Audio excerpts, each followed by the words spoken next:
이번 주에는요, 제가 참 여러 가지 일들이 있었어요. 그랬는데, 그러면서도, 오늘 본문을 두고서 이렇게 저렇게 여러 가지로 묵상을 하면서 저 나름대로는 또 참 좋은 그런 시간을 지내기도 했었습니다. 그래서 오늘 설교 제목은 욥의 아내, 마귀의 이상형, 이렇게 한번 생각을 해봤어요. 예. 이 말이 다시 말해서 뭐예요? 욥의 아내 같은 스타일을 마귀들은 좋아한다, 이런 뜻이겠죠. 예. 해서 과연 욥의 아내는 어떤 스타일인지, 그리고 또 마귀는 왜 그런 스타일을 좋아하는지 한번 생각을 해봤으면 좋겠다는 것이죠. 그래서 오늘 본문을 통해서, 그리고 목사가 묵상한 내용들을 통해서 여러분들도 그래서 마귀가 욥의 아내 같은 스타일의 사람들을 좋아하는구나. 여기서는 꼭 욥의 아내이다 보니까 마귀가 여자만 좋아하는 건 아니에요. 욥의 아내와 같은 행동, 욥의 아내와 같은 말, 욥의 아내와 같은 생각을 하는 남자든 여자든 상관없이 사람들을 이야기하는 거예요. 해서 욥의 아내와 같이 생각하고 욥의 아내처럼 말하고 욥의 아내와 비슷하게 행동하는 이런 모든 사람들은 다 마귀의 이상형이 될 수 있다. 이렇게 이제 생각을 해보면 되겠다라고 하는 것입니다. 해서 오늘 본문을 통해서 그래요, 하나님, 그렇다고 한다면은 저는 절대 욥의 아내 같은 어리석은 사람이 되지 아니하겠나이다.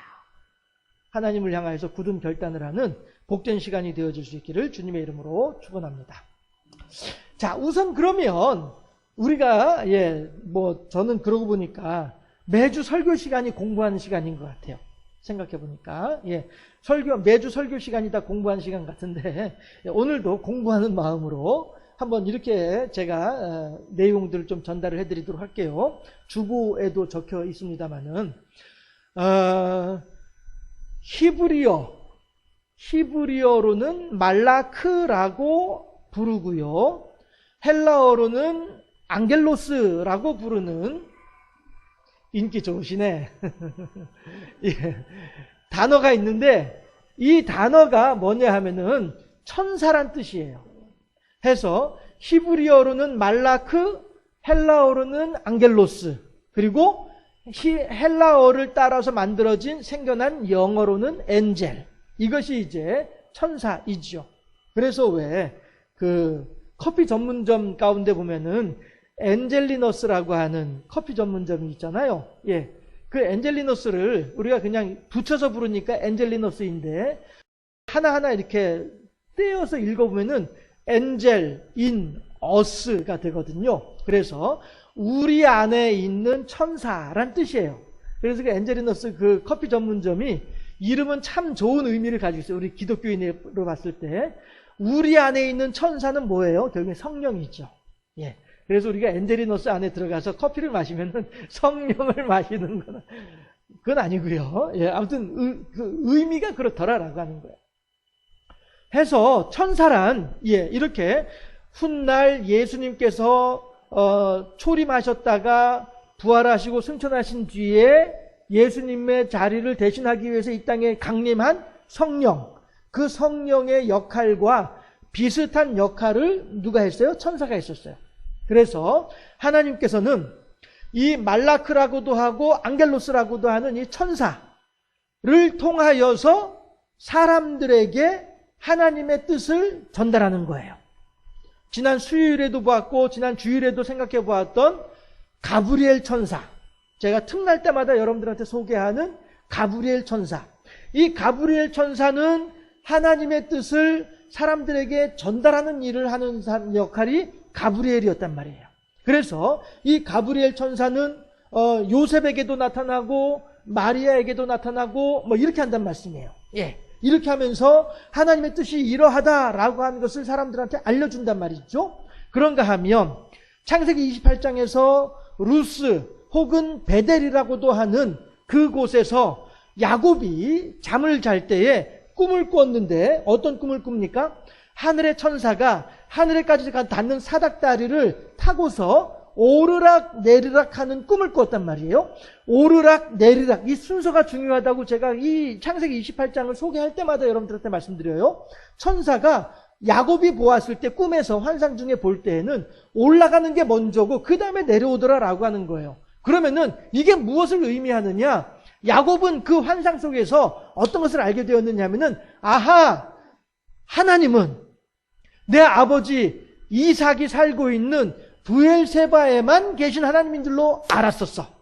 그랬는데 그 하나님이 내가 지금 브엘세바를 떠나서 바단 아람을 향해 가는 가운데 그 중간에 이 루스라고도 하고 베델이라고도 하는 이곳에서 내가 잠을 자고 있는데, 브엘세바에서는 지금 한참 멀리 떨어져 있는 이곳에서 내가 잠을 자고 있는데, 여기서 내가 환상을 보니 하나님의 천사가 내 옆에서 올라갔다가 다시 또 나한테로 내려오는 걸 봤단 말이죠.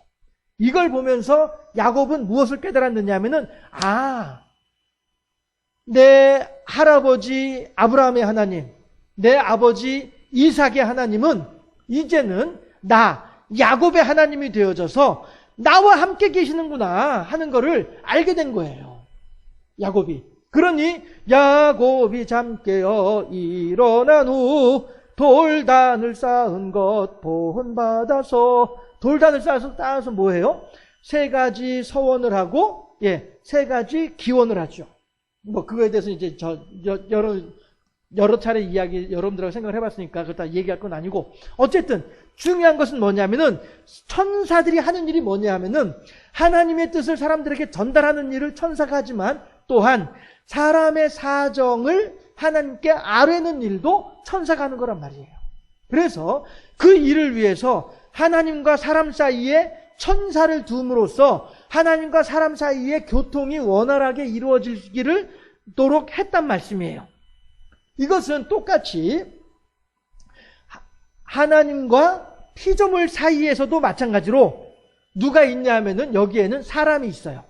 그래서 사람이 에덴 동산에서 하나님께서 천하 만물들을 아담 앞으로 지나가게 할 때에 아담이 그에 대한 이름을 짓게 되면은 그것이 그대로 그 이름이 되는 거예요. 이것은 무슨 이야기냐면은 하나님께서 천하 만물에 대한 통치권을 아담에게, 사람에게 맡기셨다는 거예요. 그래서 아담이 이 천하 만물을 어떻게 다스리더라도 오케이, 네 마음대로 해, 너 하고 싶은 대로 해, 이렇게 해주시는 거였단 말이에요. 그리고 아담 또한 마찬가지로 천하 만물을 다스림에 있어서 하나님의 뜻에 합당하게 천하 만물을 다스렸단 말이에요. 그러니 천하 만물도 편안하고 사람도 편안하고 하나님도 편안하고 안식하실 수 있었단 말씀이죠. 그런데 이 사람이, 아담이 천하 만물을 다스림에 있어서 하나님의 뜻에 합당하게 다스려야 될 터인데, 이것이 아니라 마귀의 뜻을 따라서 천하 만물을 다스리려고 하다 보니 천하 만물과 사람 사이에는 갈등이 생기고 알력이 생기는 거예요. 그러니 땅에서는 먹을 것을 주지 아니하고 사람의 등줄기에 땀이 흘러야만이 땅에서 먹을 것이 나오더라 하는 것이죠. 이것은 땅과 천하 만물과 사람 사이의 갈등이에요. 투쟁이에요. 너를 괴롭혀야만이 내가 먹을 것을 얻겠다라고 하는 거예요. 마찬가지로 땅도 사람아 너를 괴롭혀야만이 내가 너에게 먹을 것을 주겠다라고 하는 거예요. 그렇죠? 그러니까 사람의 등줄기에 땀이 흘러야 사람이 땅에서 먹을 것을 얻게 되는 거예요. 사람도 또한 마찬가지로 땅을 뒤집어 엎어가지고 어거지로 땅에 힘을 키워가지고 거기서 먹을 것을 얻어내야 되는 거예요. 땅과 사람 사이에, 피조물과 사람 사이에 갈등이 시작되는 것이 사람의 범죄 이후란 말이에요. 마찬가지로 하나님께서도 에덴 동산에서 안식하시던 하나님이신데 아담이 죄를 범함으로 말미암아 하나님께서도 안식하지 못하시는 거예요. 그래서 그때마다 제가 인용하는 내용이 뭐예요? 하나님께서 짐승을 잡아 가죽옷을 지어 입히셨다. 새롭게 하나님의 창조가 새롭게 시작되고 있는 거예요. 아담의 범죄 이후에. 그리고 예수님께서도 내 아버지가 지금까지 일하시니 나도 일하노라. 안식일에 병을 고치면서 하시는 말씀이. 하나님이 안식하지 못하고 계시는 거예요. 사람이 죄를 범함으로 인하여서. 그러니 자 보세요. 사람을 하나님께서 창조하실 때에는 사람으로 하여금 천하 만물을 잘 다스림으로써 천하 만물도 편안하고 사람도 편안하고 하나님도 편안하기 위해서, 그래서 하나님께서는 사람을 창조하신 거란 말씀이에요.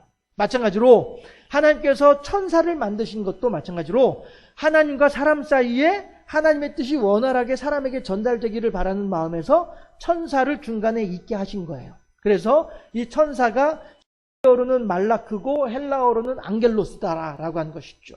영어로는 엔젤이고. 그런데 문제는 뭐냐 하면 아담이 죄를 범할 때에 무엇 때문에 죄를 범합니까? 뱀이 아담을 꾀어서 유혹해서 미혹해서 하나님의 말씀에 순종하지 아니하고 마귀의 말에 순종하도록 만드니까, 그래서 아담이 그래 결심했어. 내가 더 이상 하나님께 순종하지 아니하겠어. 난 이제부터 마귀가 원한 대로 살 것이야 라고 하는 그 순간에 아담은 죄를 범하게 되는 것이고, 그 죄는 무엇 때문이에요? 누구 때문이에요? 뱀의 옷을, 뱀의 모양을 하고 나타난 마귀 때문이었더라 라고 하는 것이고. 그러면 이게 대체 뭐냐? 마귀는 어디서 나온 것이냐? 하나님이 마귀를 창조하셨느냐? 거기에 대해서 우리가 한번 생각을 해보자라고 하는 것이죠. 해서 마귀라고 하는 말은 히브리어로는 사탄이에요. 우리가 이제 여기서 반가운 말이 나오죠. 말라크니 앙겔로스니 뭐 이상한 말이었는데 사탄이란 말이 나오니까 귀에 익죠. 히브리어 마귀라고 하는 말이 히브리어로는 사탄이에요. 히브리어로는 사탄이고 그 다음에 헬라어로는 디아블로스예요. 그래서 영어로는 디아블로라고 이야기를 해요. 이게 마귀예요. 사탄이 히브리어 발음으로 사탄이라고 하는 거예요. 그래서 성경에서는 사탄이라고도 하고 마귀라고도 하고 귀신이라고도 하고 옛 뱀이라고도 하고요. 왜 옛 뱀이라고 하겠어요? 창세기 에덴 동산에 나타났던 그 뱀이 바로 마귀가 뱀의 형상으로 나타났었기 때문에 이제 계시록에서는 옛 뱀이라고 이야기를 하는 거예요. 해서 어쨌든 이렇게 이 사탄이 어떻게 생겨났느냐 하게 되면 본래 천사 가운데 하나였는데, 여러 천사들 가운데 하나였는데, 그런데 이 천사 가운데 하나가 이 사탄이 하나님께 돌려드려야만 할 영광을 중간에 자기가 가로채는 거예요. 그러면서 하나님께 가는 영광을 가로채서 자기가 받으려고 하는 거예요. 왜? 논에 물고 틀 때에 이쪽으로 내려가던 물꼬를 딱 막고 이쪽을 열어놓으면은 물은 더 이상 일이 안 내려가고 일이 내려가잖아요. 그렇죠? 그랑 똑같은 거예요. 물꼬를 이쪽은 가로막고 이쪽으로 틀어내는 거하고 똑같이 마귀도 사람으로부터 하나님을 향하는 그 영광을 중간에 가로막아서 하나님께로 가는 것이 아니라 자기에게로 오도록 그렇게 만들어버렸다라고 하는 것이죠. 그렇게 함으로써 타락한 천사, 즉 사탄이 되는 거예요.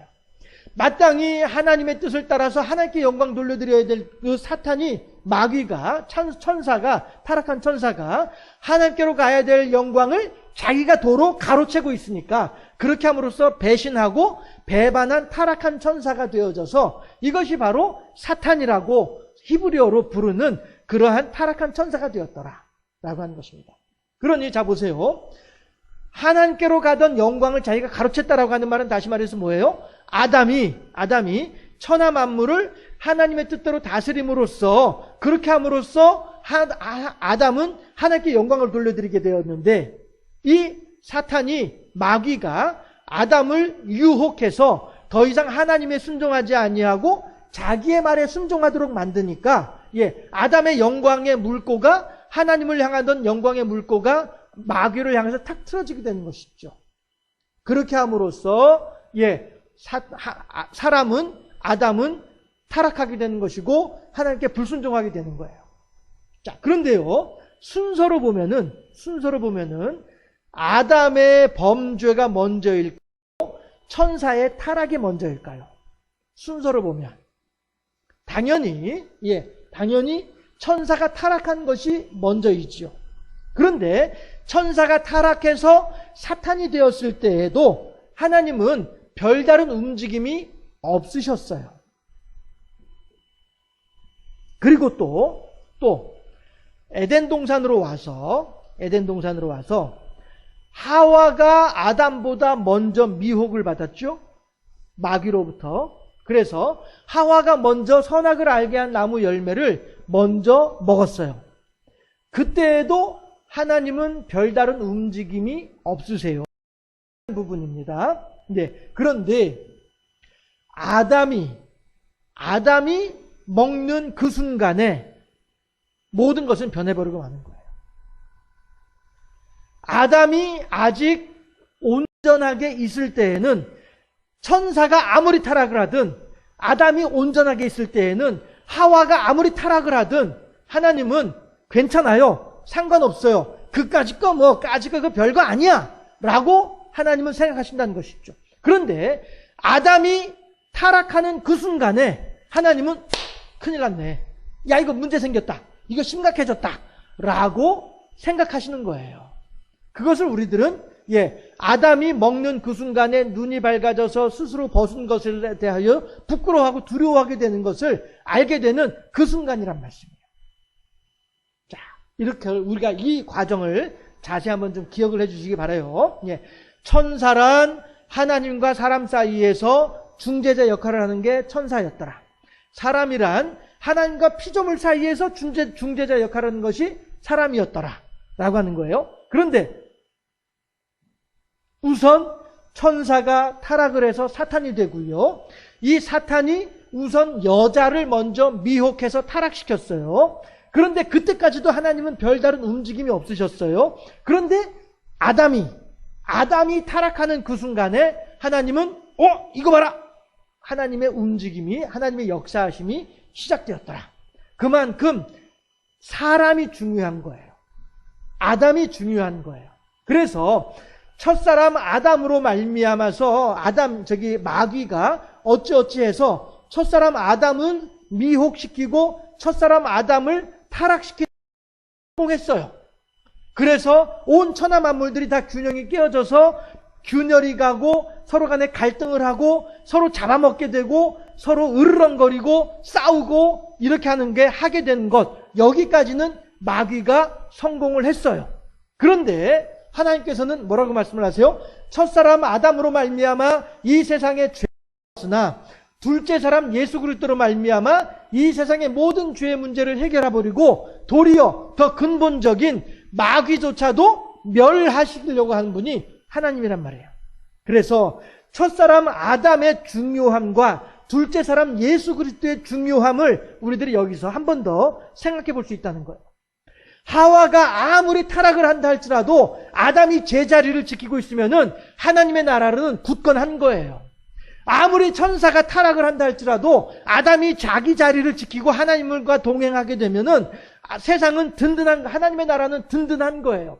그런데 첫사람 아담이 무너지는 바람에 하나님의 창조 세계도 같이 무너져 버리고 만 거예요. 그러니 첫사람이 실패한 그 자리에서 두 번째 사람 예수님께서 다시 회복시키시는 거예요. 이것이 영적인 질서인 것입니다. 그래서 우리들은 이제는 누구든지 예수 믿으면 멸망하지 아니하고 영생을 얻으리로다 라고 하는 고백이 가능해지게 되는 것이죠. 그리고 그 예수님께서는, 초림하신 예수님은 우선 우리들을 구원해 내시고 우리들을 구원해 주시고요, 재림하시는 예수님께서는 이제 마귀를 무저갱 속으로 집어넣게 되는 일을 하시게 됨으로써 이제 완전히 이 땅에서, 혹은 하나님께서 새롭게 창조하시는 새하늘과 새 땅에서 마귀는 도저히 운신할 수 없도록 그렇게 하시려는 것이 하나님의 계획이다라고 하는 것입니다. 그래서 제 주보에 그런 말을 했잖아요. 마귀는 결국 하나님 앞에서 요즘 어른들 흔히 하시는 말씀으로 날받아 놓은 신세예요. 이제 죽을 날만 기다리고 있는 신세가 마귀예요. 그래서 제가 지난 수요일하고 지난 수요일에도 그런 말씀 드렸잖아요. 마귀는 그래서 우리들한테 사기꾼이다 라고 하는 말씀을 그래서 드리는 거예요. 아무런 힘도 없고 아무런 능력도 없음에도 불구하고 여전히 우리들 앞에서 무슨 힘이 있는 양 이렇게 사기치는 존재가 마귀다 결국 그 마귀는 예수님께서 영광의 나팔소리, 재림 나팔소리와 더불어서 철장 권세로 이 땅에 오시게 되면은 그 마귀는 이제 더 이상 아무 소리 못하고 아야 소리 못하고 무저갱 속으로 들어갈 수밖에 다른 방법이 없다. 그러니 이 상황 속에서 마귀가 할 수 있는 일은 뭐겠습니까? 한 사람이라도 더 많은 구원받은 백성을 미혹시켜서 하나님께 영광 돌려드리지 못하게 만들고 자기가 무저갱 속에 빠져들어갈 때에 같이 빠져들어가는 무저갱의 길동무 삼으려고 하는 것이 이게 현재 마귀의 목적이다라고 하는 거예요. 그러니 도적이 오는 것은 죽이고 멸망시키려는 것뿐이요, 내가 온 것은 양으로 생명을 얻게 하고 더 풍성히 얻게 하려 함이라. 예수님과 마귀가 극렬하게 비교가 되잖아요.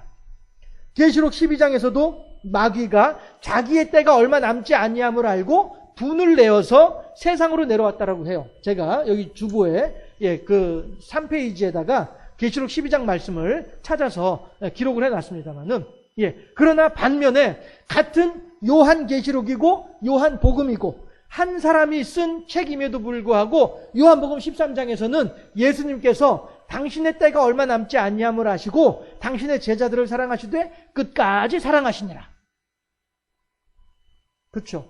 마귀는 자기의 때가 얼마 남지 아니함을 알고 한 사람이라도 더 멸망의 종으로 만들려고 획책하는 것이 마귀가 하는 일이라고 한다면, 예수님께서는 당신의 때가 얼마 남지 아니함을 아시고서는 어떻게 해서든 한 사람이라도 더 많이 사랑하고자 하시는 분이 예수님이더라. 그러면 우리들은 이제 누구를 따를 것인지, 누구의 편에 설 것인지, 누구의 뜻에 순종할 것인지 자명해지잖아요. 그렇죠? 분명해지잖아요. 어느 누가 어리석게도 실이 마귀를 따라갈 사람이 누가 있겠습니까? 마귀 따라가면은 무저갱으로 빠져들어갈 수밖에 없는데, 그러나 예수 따라가게 되면 영원한 생명을 얻게 되는데, 당연히 우리들은 예수님을 따라가야죠. 그런데 문제는 뭐냐 하면 욥의 아내가 우리들 주변에는 너무나도 많다는 사실이에요. 욥의 아내가. 자, 오늘 본문 욥기 2장 9절 말씀을 한번 같이 읽어보도록 하실까요? 욥기 2장 9절 말씀, 여기 주보에도 있죠. 한번 읽어보도록 합니다. 9절 말씀. 그의 아내가 그에게 이르되 당신이 그래도 자기의 온전함을 굳게 지키느냐? 하나님을 욕하고 죽으라. 무슨 얘기예요? 우리가 본문으로 읽지는 않습니다만은 욥기 1장에서는 욥의 자녀들이 한꺼번에 몰살당하고 욥의 모든 재산이 한꺼번에 날아가 버리고, 이게 욥기 1장에 있었죠. 그건 왜 그래요? 마귀가 하나님으로부터 허락을 받아서, 그래서 허락받은 상태로 욥을 괴롭힌 거예요. 그때 그래 알았다 마귀야, 그럼 네 마음대로 해봐라. 대신에 그의 몸은 건드리면 안 된다 라고 하나님께서 욥기 1장에서 말씀을 하셨어요. 그래서 마귀가 그렇게 욥의 재산들 싹 다 이제 없애버렸어요. 그리고서 마귀가 하나님한테 와가지고 있으니까 하나님이, 야 어때? 네가 하는 대로 그의 재산과 그의 자식들을 다 없애버리고 나니까 과연 욥이 나를 원망하디? 라고 하나님께서 물어보시는 거예요. 그랬더니 욥이, 마귀가 입을 실룩실룩하면서 에이그 참말로 그런 말씀하지 마세요. 욥이 그래도 아직 건강하니까 숨 쉴 틈이 있으니까, 그러니까 하나님을 원망하지 않는 거지. 그의 몸에도 힘들게 해서 그의 몸을 쳐서 병이 나게 하고 오늘 죽을지 내일 죽을지 모를 상황으로 만들어 보세요. 그러면은 분명히 하나님을 원망할걸요? 라고 마귀가 욥기 2장에서 이야기를 해요. 그랬더니 하나님께서 마귀에게, 오냐 그래 알았다. 그러면은 너 내려가가지고 그의 몸을 한번 네 마음대로 해봐라. 대신에 그의 생명은 건드리지 말아라 라고 하시는 거죠. 그랬더니 마귀가 좋다구나 하고서 내려와가지고 욥을 괴롭히는데 온 몸에 종기가 나게 만드는 거예요. 그랬더니 여기 7절에서 그 얘기하잖아요. 사탄이 이에 여호와 앞에서 물러가서 욥을 쳐서 그의 발바닥에서 정수리까지 종기가 나게 한지라. 그런데 이 종기 난 것이 얼마나 심각했냐 하면은 8절을 보게 되면은 욥이 재 가운데 앉아서, 여기서 말하는 재는 나무 태우고 나는 아궁에서 긁어내는 재, 그 재를 얘기하는 거예요. 해서 이것은 내가 재 위에 올라앉는다는 것은 나는 이렇게 나무 토막을 태우고 남은 재만큼도 쓸모없는 인간입니다 하는 뜻이 되는 거예요. 재보다도 필요 없는, 재보다도 의미 없는 인간입니다. 이런 재 위에 앉아 있다라는 의미거든요. 해서 욥이 재 가운데 앉아서 질그릇 조각을 가져다가 몸을 긁고 있다고 해요. 질그릇 조각이 뭡니까? 쉽게 말해서 기와 조각이죠. 옹기 조각이죠. 예, 이게 끝이 조각이면은 깨지면서 그 깨진 면이 날카롭고 단단하잖아요. 예, 이거 가지고 긁어 제끼는 거예요. 사람 손으로 긁어가지고 시원하지 않으니까 그거 가지고 긁는 거예요. 얼마나 종기가 심했으면 그렇게 긁겠습니까? 상상을 해보세요. 그러면은 그렇게 긁으면은 막 온몸에 피가 나고, 피가 나면은 거기서 냄새 나고, 그리고 거기에 막 짐승들 파리들 막 달락들고, 그 몰골이 말로 할 수 없는 몰골이란 말씀이에요. 상상을 할 때 그 비참함. 그런데 거기다 대고서 9절에서 욥의 아내가 뭐라고 얘기를 해요? 수체에 그렇게 비참하게, 그렇게 어렵게 힘들게 하루하루 살지 말고 그냥 하나님을 원망하고 죽어. 자살하라는 거죠. 예, 하나님을 원망하고 죽어. 이렇게 얘기를 하는 게 욥의 아내가 하는 말이에요. 자, 그런데 여러분들, 제가 말씀드렸죠. 오늘 설교 제목이 뭐라고요? 마귀의 이상형이, 욥의 아내와 같은 사람이 마귀의 이상형이라니까요. 이건 절대 욥의 아내라고 해서 여자를 비하하는 말이 아니고요. 욥의 아내처럼 자기가 지금 하는 말이 무슨 말인지도 모르고서 그냥 죽게 하는 사람들, 예, 이런 사람들을 통칭하는 말이에요. 욥의 아내란 말이. 단지 여성을 이야기하는 것이 아니라 하나님의 일을 회방하고 하나님의 선하시고 온전할 뜻이 이루어지지 못하도록 만드는 모든 존재들, 이 존재들을 다 통칭해서 욥의 아내라고 얘기를 하는 거예요. 현재 이 욥기 2장에서 욥의 아내가 그 일을 하고 있으니까. 그런데 욥은 어떻게 합니까? 10절에서 끝까지 하나님을 원망하지 아니하고 그의 입술로 하나님께 범죄하지 아니하더라 라고 얘기를 하잖아요. 욥의 아내는 옆에서 당신 언제까지 그렇게 믿음이 좋은 척 할 거야? 이렇게 비참하게 이렇게 허무하게 사느니 그냥 하나님을 원망하고 죽어버려! 이렇게 얘기를 하는 이런 어리석은 사람이 있단 말이죠. 욥도 10절에서 뭐라고 얘기를 해요? 당신의 하는 말이 어리석은 한 여인의 말과 같도다 라고 얘기를 하잖아요. 이 어리석은 한 여인, 저는 이 본문의 이 부분에서 누가 생각나냐면은 하와가 생각이 났어요. 에덴 동산에 아담의 배필이었던 하와. 그 하와도 어리석은 한 여인이었잖아요. 아담 이리 와봐, 이거 먹어봐, 너무너무 맛있어 라고 하면서 주는 그 열매. 자기가 지금 무슨 짓을 저지른지도 모르고서 그냥 천진난만하게 순진무구하게 무지렁이같이, 천한 무지렁이같이 그렇게 아담을 꼬드기고 있는 그 여인. 그 여인은 적어도 그 순간만큼은 마귀의 충성스러운 종이란 말이에요. 그럼 일부러 그랬나요? 아니죠. 모르고 그랬죠. 단지 내가 먹어보니까 너무너무 맛이 있어. 그래서 이 맛이 있는 것을 내 남편도 먹어봤으면 좋겠어 라고 하는 이러한 단순한 생각으로 그렇게 하와는 아담에게 그 열매를 권했던 거예요. 마찬가지로 욥의 아내도 내가 지금 무슨 일을 하고 있는지, 내 남편이 왜 이런 일을 당하는지 관심도 없어요. 이 일을 통해서 무슨 일이 어떻게 진행될런지 생각도 하지 않아요. 그저 단지 내 남편이 쫄딱 망했다, 내 남편과 나 사이에 있었던 자식들도 다 죽어버렸다, 그런데 이제 내 남편이 이렇게 깊은 병이 들었다, 더 이상 일어날 방법이 없다, 아이고 그러면 너하고 나하고 사이 끝내자, 그냥 이 생각밖에 없는 거죠. 내 남편이 죽든지 살든지 신경도 안 쓰고 나는 그냥 내 살 길, 내 갈 길 찾아간다. 이게 욥의 아내란 말이에요. 욥을 통해서 하나님께서 무슨 일을 하시는지, 그동안에 욥을 통해서 하나님께서 어떤 영광을 받으셨는지, 그리고 그 욥과 함께 있으면서 내가 얼마나 큰 하나님의 복을 받았는지, 이런 것들에 대해서는 전혀 생각할 줄 모르는 어리석은 여인이 아니라 어리석은 사람이 욥의 아내였더라라고 하는 것입니다. 그래서 그 단순 무식함이, 단순 무지함이 지금 현재 이 상황 속에서 욥을 보면서 더 이상 당신에겐 어떤 소망도 없네, 당신이 재기할 수 있는, 당신이 다시 일어날 수 있는 어떠한 희망도 없네, 그렇다고 한다면은 빠이빠이, 난 그냥 내 길 갈게, 안녕, 이렇게 하고 떠나가는 게 욥의 아내였더라라고 하는 것입니다. 그러나 여러분들, 예수님께서 제자들에게, 많은 사람들에게 하늘의 일을 이야기하고 가르쳐 주실 때에 많은 사람들이 그 말은 내 귀에 어렵도다, 그 대체 알아듣지도 못한 말을 하고 말이야, 전혀 이해할 수 없는 말을 하고 얼토당토하는, 여기 내가 있을 필요가 뭐가 있어 하고서 그냥 다 흩어져 버리고 많은 사람들. 그러고 난 뒤에 그들의 뒷모습을 바라보면서 예수님께서 12 제자를 향하여서 너희들도 가려느냐? 라고 질문을 하시죠. 그랬을 때에 베드로가 뭐라고 대답을 하죠? 주여, 영생의 말씀이 여기 있사오매 우리가 네게로 가오리이까? 라고 얘기를 하죠. 이거예요. 결국 하와도 그렇고 욥의 아내도 그렇고 영생의 말씀이 여기 있사오매 내가 네게로 가오리이까? 이 고백을 할 수 있어야 될 터인데 이 고백을 못하는 거예요.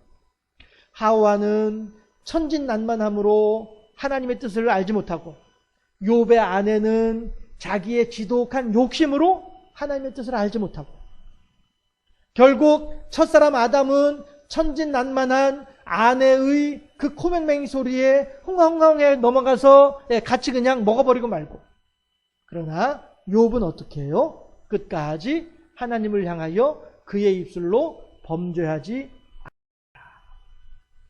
그러므로 인하여 결국 하나님께서는 욥의 아내는 그 뒤에 어떻게 됐는지 성경에 나와 있지 아니하나 욥은 이전에 1장에 받았던 하나님의 복보다 갑절의 복을 욥기 42장에서 받고 있는 내용들을 우리는 알 수 있다라고 하는 사실입니다. 그러므로 이제 우리들은 어떻게 해야 하겠습니까?